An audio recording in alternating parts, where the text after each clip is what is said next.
Saudara, kita akan sama dengan siapa kita bergaul. Kita melekat dengan siapa, maka kita akan sama dengan orang itu ya. Ada istilah kalau kita bergaul dengan tukang ikan, maka kita akan bau amis. Kalau kita bergaul dengan tukang yang jual parfum, kita akan wangi. Ya, itu satu ungkapan yang sering saudara dengar. Jadi artinya kalau saudara bergaul dengan Tuhan, melekat kepada Tuhan, ini bicara melekat sebenarnya ya. Karena ayat sebelumnya, akulah pokok anggur, kamulah ranting-rantingnya, barang siapa tinggal dalam aku dalam dia, dia berbuah banyak. Ini bicara hubungan. Tadi saya katakan, kalau kita dekat dengan siapa, maka kita akan menjadi seperti dia yang kita dekat. Ya. Lingkungan akan mempengaruhi kehidupan kita. Kita berada di mana, kita akan seperti itu. Tangkap ini. Satu hari ada seorang bertanya kepada saya, Pak Julius pernah ke Singapura? Oh iya pernah Pak. Kesan apa yang terdapat di Singapura? Saya langsung merenung sebentar. Jawabannya apa coba? Tertib. Tertib. Dan apa yang terjadi dengan Pak Julius? Apa? Ikut tertib. Betul kan? Saya pernah kesaksian di sini. Kalau saya nggak tertib sendiri, saya dianggap orang baru keluar dari hutan. Sebenarnya saya kalau di Jakarta atau di mana mau nyebrang di zebra cross, lampu merah masih merah, tapi saya lihat jauh kiri kanan udah nggak ada mobil, biasanya saya nyelonong. Itu dibentuk dari mana? Ya kalau di Jakarta kan gitu, nggak ada yang nyelonongnya ngapain diem. Ternyata Singapura enggak. Saya bilang mungkin saya berpikir bodoh lu ngapain nunggu buang-buang waktu, nggak ada mobil jelas lewat aja. Tapi saya akhirnya ikut mereka. Nah, lingkungan itu akan membentuk saudara. Saudara ada di mana, saudara akan jadi seperti di lingkungan itu. Tangkap ini ya. Ini pembukaan, supaya saudara bisa menangkap apa yang saya mau sampaikan dengan firman ini ya. Saya pernah cerita, lingkunganmu itu akan menentukan kamu. Sekuat apa, saudara pasti nggak akan tahan. Saya pernah cerita ya di sini, saya ulang lagi. Ada seorang kakek dapat mimpi bahwa bulan depan akan hujan, di mana air hujan itu akan mencemari sungai. Siapa yang minum air itu, yang tercemar oleh air hujan, itu pasti gila semua. Jadi si kakek itu disuruh kumpulin dulu air hujan yang sebelum bulan depan, supaya nanti minum airnya jangan di air sungai, di air yang ditampung. Dia cerita tuh sama penduduk situ, nggak ada yang percaya.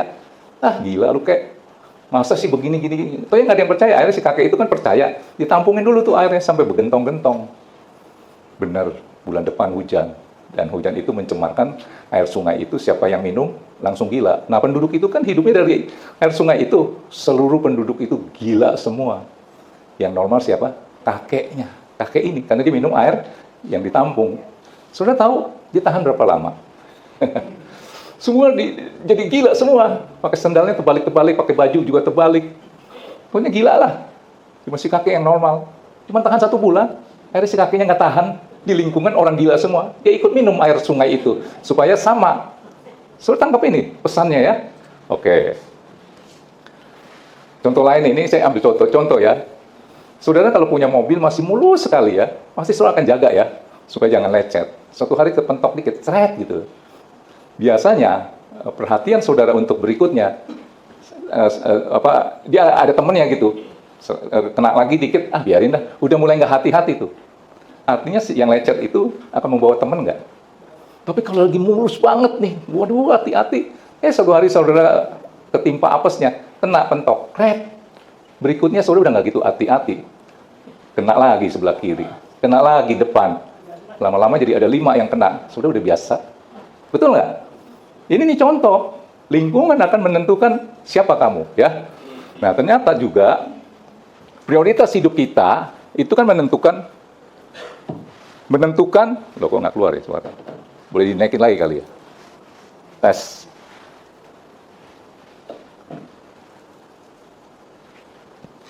Lingkungan kita akan menentukan prioritas kita. Nah, prioritas kita menentukan kualitas hidup kita. Ini ya. Makanya saudara kalau kumpulnya sama orang-orang pinter di dalam sekolah, maunya juara 1, pasti saudara akan tertular dengan semangat untuk menjadi juara. Tapi kalau saudara kumpulnya sama orang-orang males, dia juga ogah-ogahan, ini juga ogah-ogahan. Pasti saudara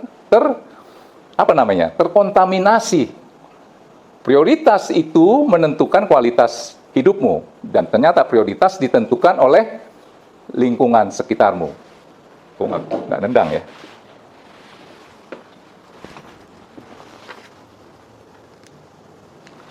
Tes ya. Saudara udah nangkep ini? Ya.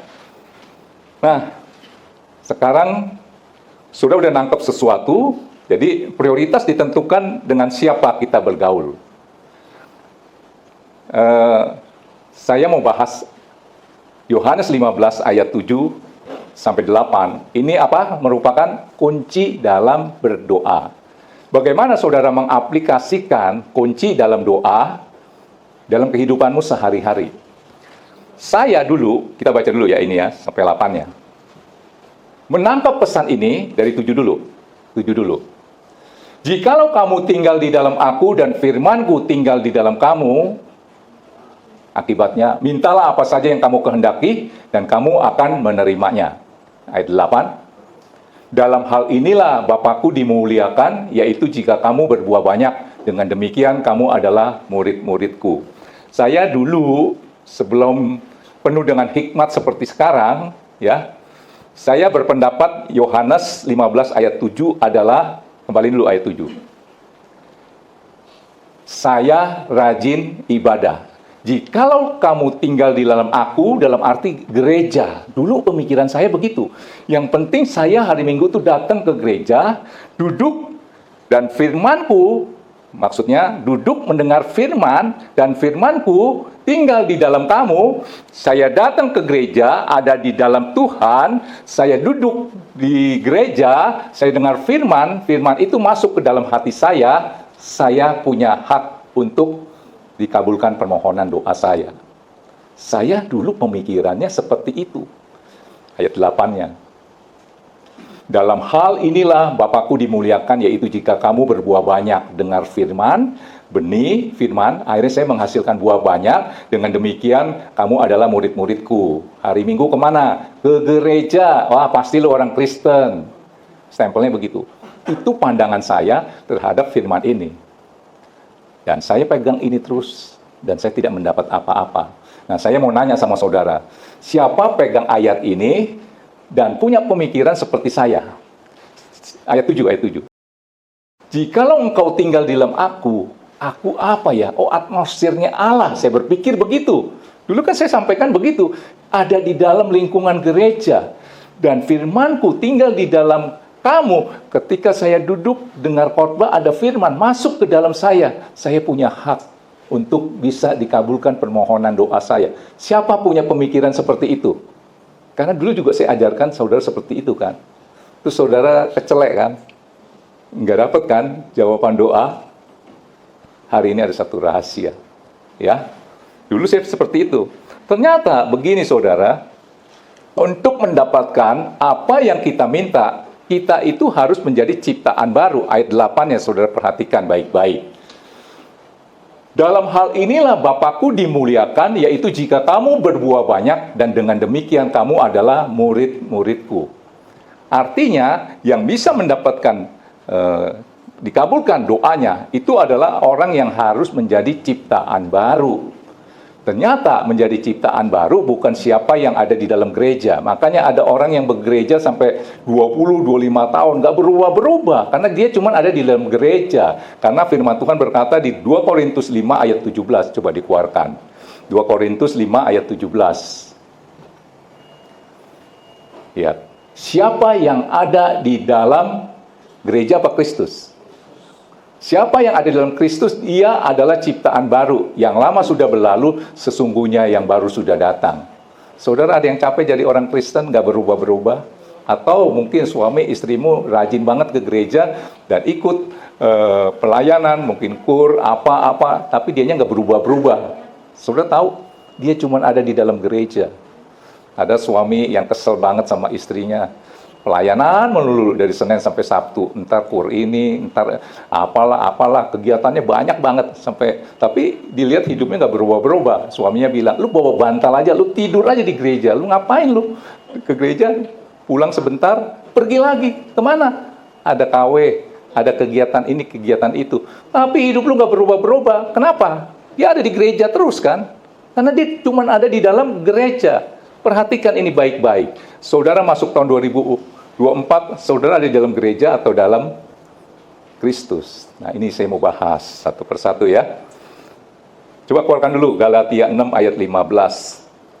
Bukan saudara itu rajin baca Alkitab, rajin ikut kur, pelayanan, hal-hal yang begitu. Lihat ini. Ini kan kalau Taurat itu, kalau stempelnya orang itu udah jadi milik Tuhan tuh disunat. Istilahnya begitu ya. Sebab bersunat atau tidak bersunat itu nggak ada artinya. Tetapi menjadi ciptaan baru itu yang ada artinya. Saudara mau seminggu datang ke gereja 6 kali, tapi hidupmu nggak berubah, nggak ada artinya. Lebih baik saudara hanya 1 minggu datang, mungkin di ibadah minggu doang, tapi hidupmu berubah. Ini menggenapi Yohanes 15 ayat 8. Dalam hal inilah nama Bapakku dimuliakan, yaitu jika engkau berbuah banyak, dengan demikian engkau adalah murid-muridku. Ini, tangkap ini. Jadi saudara sesudah memegang ayat kunci dalam doa, yaitu kembali lagi ya, Yohanes 15 ayat 7, nggak dapat, ya karena saudara belum menjadi ciptaan baru. Tangkap ini. Nah, firman ini harusnya saudara, jika kamu tinggal di dalam aku dan firmanku tinggal di dalam kamu, bekerja firmanmu, saudara harus menjadi ciptaan baru. Setelah saudara menjadi ciptaan baru, saudara berhak untuk mendapat ayat 7b-nya. Mintalah apa saja yang kamu kehendaki dan kamu akan menerimanya. Nah, pantengin ini ya. Jikalau kamu tinggal di dalam aku, siapa aku itu? Tuhan Yesus. Allah itu apa sih? Kasih. Apalagi? Allah itu roh. Artinya apa? Jikalau kamu tinggal di dalam aku yang adalah roh, yang adalah kasih, yang adalah firman kebenaran, ini. Dan firman itu, yaitu rohku, ini kata Tuhan ya, saya artikan lebih sederhana. Kasihku tinggal di dalam kamu, mintalah apa saja. Sekarang kita mau cek dalam kesehari-hariannya. Keluarkan dulu sebentar, 1 Yohanes 2 ayat 6. 1 Yohanes 2 ayat 6, ayo cepat. 1 Yohanes 2 ayat 6. Ayat 6. Barang siapa mengatakan bahwa ia ada di dalam dia, ia wajib hidup sama seperti Kristus telah hidup.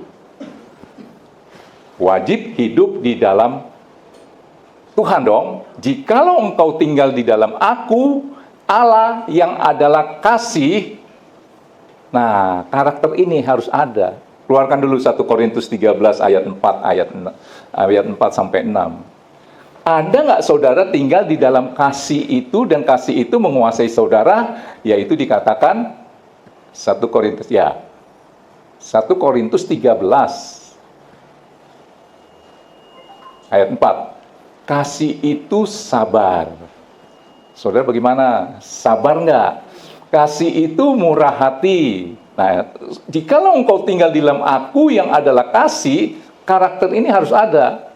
Saudara ucapkan dalam doamu. Kalau saya doa, kasih itu saya ganti nama saya. Yulius itu sabar, walaupun enggak. Ucapin aja, supaya terjadi apa yang saya ucapkan. Yulius itu murah hati. Yulius itu tidak cemburu, dalam arti iri hati. Ia tidak memegahkan diri dan tidak sombong. Terus ayat 5, tidak melakukan yang tidak sopan. Jadi kalau ada wanita yang pakai bajunya kurang bahan, berarti ya nembak sendiri ya. Ia tidak melakukan yang tidak sopan dan tidak mencari keuntungan diri sendiri. Ia tidak pemarah, walaupun saya mungkin masih sering marah, dan tidak menyimpan kesalahan orang lain. Next. Ia tidak bersuka cita karena ketidakadilan, tetapi karena kebenaran. Ayat 7. Ia menutupi segala sesuatu. Rahasia orang ditutupi, jangan malah digembar-gemborin, jadi gosip.